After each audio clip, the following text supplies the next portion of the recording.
We've certainly seen a lot of embarrassing failures for Disney Star Wars over the past decade plus of Lucasfilm being owned by Disney and controlled by Kathleen Kennedy.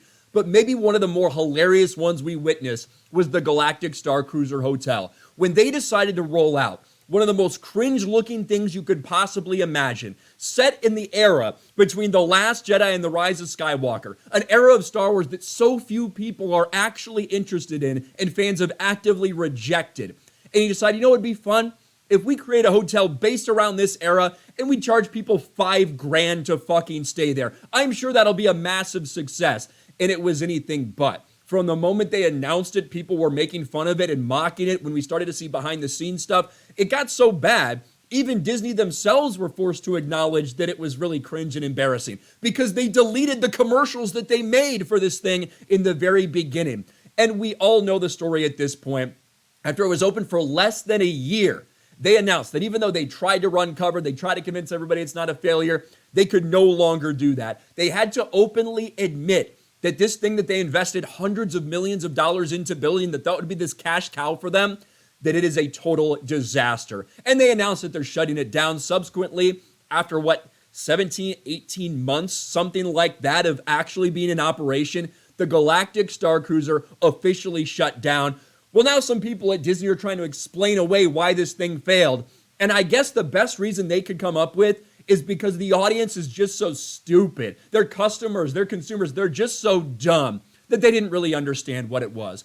Couldn't be the fact that, people knew exactly what it was and weren't interested. It had to be the audience's fault. Disney World exec says the $5,000 Star Wars Galactic Starcruiser Hotel was difficult to explain. Was it really that difficult to explain, or did people know exactly what the fuck it was and reject it wholeheartedly? Even Disney had a hard time explaining what the Star Wars Galactic Starcruiser Hotel was to potential guests, according to chairman of Disney Experiences Josh D'Amaro.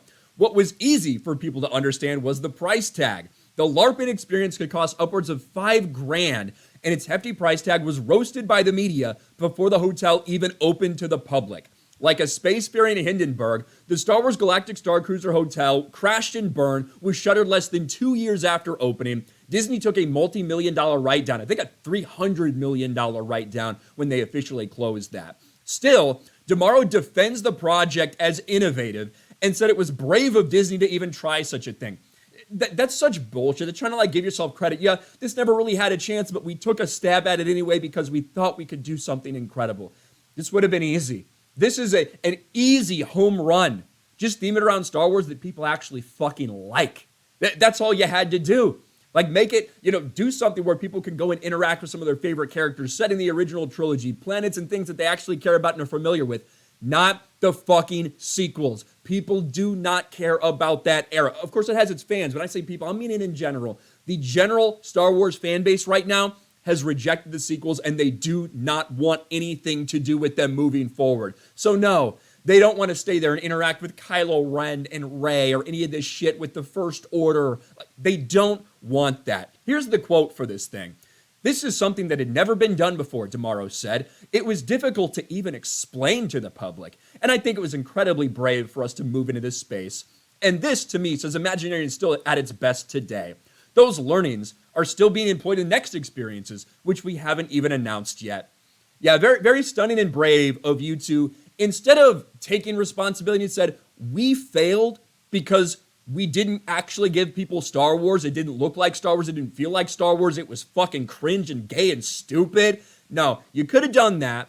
Instead, you say, it was just really hard to explain. People didn't understand it. The audience, they're probably just too dumb to really understand what we were doing, but we learned a lot from this experience. That's such bullshit. And it is still funny, though, that this thing would have been easy. All you had to do was give people Star Wars they actually like, characters they actually like, but instead, you gave them a bunch of characters that they despise, that in their minds have killed Star Wars. So yeah, shocker that most Star Wars fans weren't interested in going. What do you guys think about this? Let me know in the comments section below. Smash a like button, subscribe to the channel, ring the bell for notifications, share this video out there, and I'll talk to you later.